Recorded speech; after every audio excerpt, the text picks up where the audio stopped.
Discover what really happened to the Titanic, tracing the entire construction process in the Belfast shipyards at the beginning of the 20th century, through its sinking in 1912 and the later discovery of the wreck in 1985.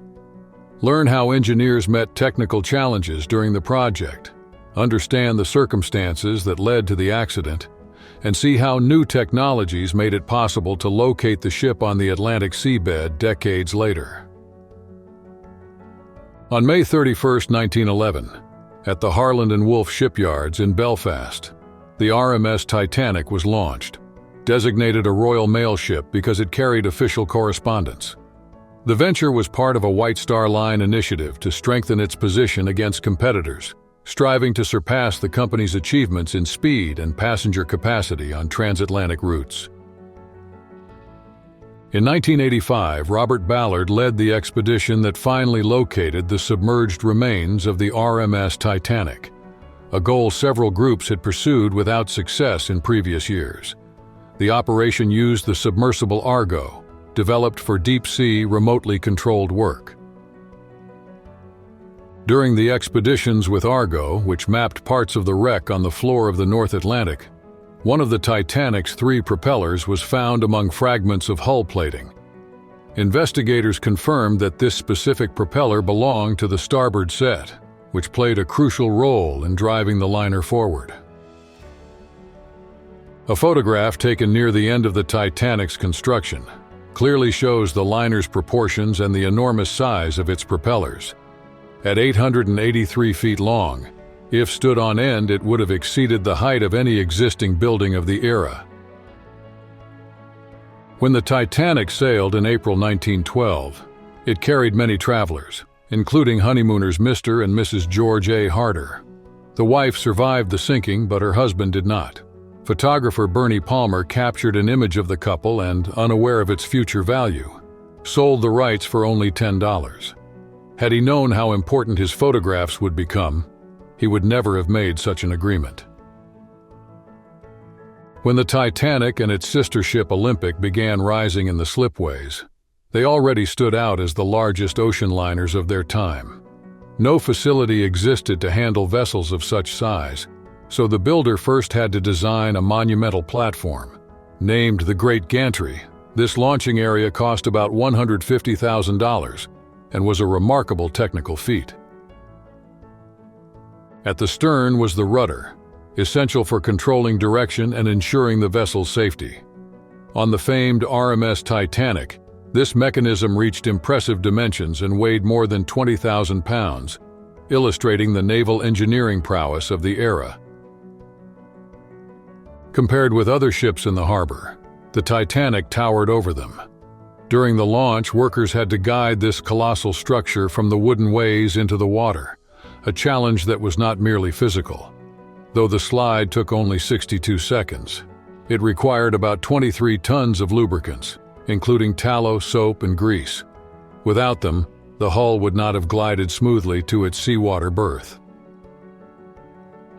On April 2, 1912, the RMS Titanic left the Belfast yard, using the power of 5 tugs to move safely out of the dock. This took place during her sea trials, a crucial step in final verification before any ship embarks on its maiden voyage. Roughly 700 crew members were aboard the Titanic. Among them was Edward J. Smith, positioned at the center of the front row, recognizable by his white beard and reputation as an experienced commander. Rumor held that the Titanic's first voyage would mark his retirement from the sea. Edward John Smith, an officer of the White Star Line, served as both Commodore of the fleet and captain of the famous RMS Titanic. Many accounts describe his last words and actions during the sinking, as well as his fate. Some witnesses praised his bravery. Others blamed him, claiming he pressed on through ice without reducing speed. According to letters written by several survivors in the days after the disaster, Captain Smith had consumed alcoholic drinks shortly before the incident. One such letter, written by a passenger aboard the Carpathia, was sold at auction in 2012. This photograph shows the notorious iceberg that caused the RMS Titanic disaster in 1912. Striking the liner's side, it ruptured the plates enclosing 5 watertight compartments crucial for buoyancy. The flooding exceeded the ship's survival capacity, sealing its fate. Contemporary records indicate that this room may have been one of the 350 first-class single cabins aboard the ship. In addition, there were 39 private suites, each with its own bathroom beside the bedroom. Some suites even offered closets and decor inspired by French royalty. For its maiden voyage at the start of the 20th century, the RMS Titanic was loaded with almost 6,000 tons of coal.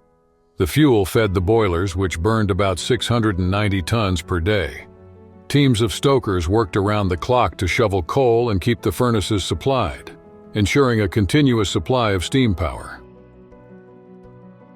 The ship's communications room, essential for transmitting maritime notices and warnings, was run under contract by the Marconi Company. The wireless operators, officially employed by that firm, served aboard the Titanic, but were not part of the formal ship's crew. At the time of her maiden voyage, the Titanic carried 20 lifeboats on deck, able to hold about 1,200 people at maximum capacity. Although this exceeded the regulations for ships of that period, it was still less than half of the roughly 2,500 souls aboard, including passengers of all classes and crew. More than 700 people were rescued by the liner Carpathia, which answered the distress call at sea. They were exhausted and showed severe signs of hypothermia from extreme cold and stress. The Carpathia's crew distributed warm clothes and provided shelter, acting promptly to ease their suffering and protect the survivors. Photographs were taken of lifeboats filled with passengers escaping the sinking ship, but an important story lies behind those images. The crew feared the ropes would not hold the boat's full weight. For that reason, many boats were launched underfilled. The first craft, designed for 65 people, left with barely half that number, while another departed carrying only 12. In the early hours of April 15, 1912, passengers aboard the liner Carpathia photographed the dramatic rescue of Titanic survivors from lifeboats. Under Captain Arthur Henry Rostron, the Carpathia responded promptly to the distress call and saved about 700 people at the wreck site. Those who escaped in lifeboats endured at least 2 hours of freezing temperatures before the Carpathia could reach them.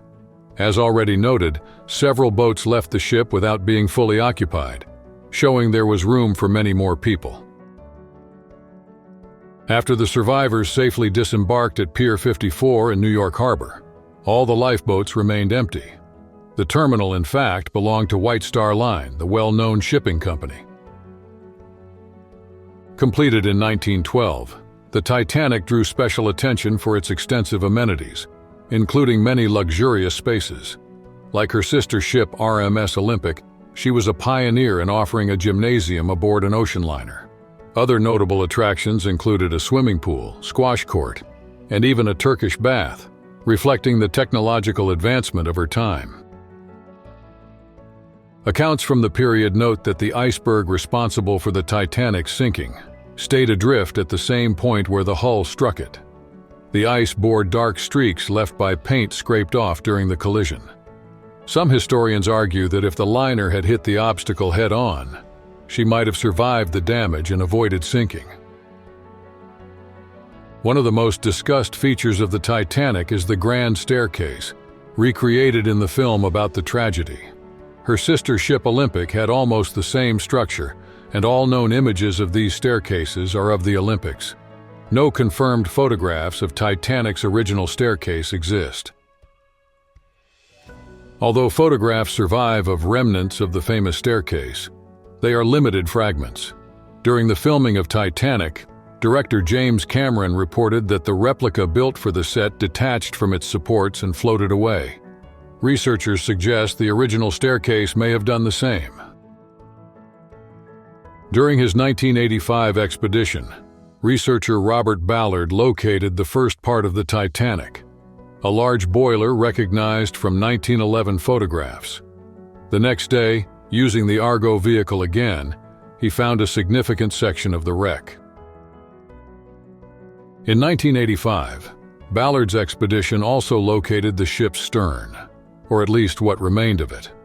Before this discovery, many scholars doubted that the hull had broken in two before the liner submerged. However, finding the stern and bow about a third of a mile apart proved that the ship had split into two sections. As a prominent first-class guest, Captain Edward Smith enjoyed quarters reflecting the comfort standards of the era. Later investigations of the wreck revealed that a porcelain bathtub in his stateroom remained nearly intact, covered only by barnacles. The Titanic was built in the early 20th century on the wide launching slip known as the Great Gantry at the Harland and Wolff shipyard in Belfast. More than 11,000 workers labored to complete this huge undertaking. When the ship's remains were located on the Atlantic floor, researchers noticed that one of its 3 anchors was still stored in its housing. Historically, the RMS Titanic carried 3 anchors, each weighing about 10 tons. Historical records suggest that the character Jack Dawson may have been inspired by Emilio Portaluppi, who boarded the Titanic with a second-class ticket. He had planned to sail on another ship, but accepted an invitation from the influential Astor family to join the liner. Some say he was interested in Madeline Astor. It is impossible to speak of the real Jack without mentioning the woman thought to be the real Rose. Some historians believe Madeline Talmadge Astor, wife of John Jacob Astor IV, a prominent early 20th century businessman, inspired the film's character. However, there is no suggestion that she had any involvement with Emilio Portaluppi. John Jacob Astor IV, heir to an illustrious line of investors, was the wealthiest passenger to die in the Titanic disaster. By the early 20th century, he was already among the richest people on Earth. Astor and his wife Madeline chose to sail because she was pregnant and insisted on returning to the United States to give birth on American soil.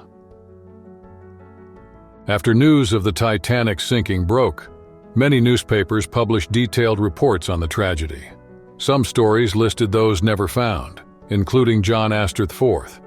At his death, he was estimated to be worth $87 million, which today would be roughly $2.16 billion. Compared with today's biggest billionaires, Astor would rank far lower on the list. A photograph captured the entire forward section of the RMS Titanic during a research expedition nearly 2 decades after its discovery. Conducted by the National Oceanic and Atmospheric Administration, the mission aimed to examine the advanced deterioration of the submerged structure. As soon as news of the sinking reached them, dozens of relatives, friends, and onlookers hurried to the Southampton docks, awaiting the survivors' arrival. To document the moment, numerous photographers took pictures that would become part of the historical record. In some of these images, people are smiling, probably relieved to know their loved ones had escaped and would soon be safe.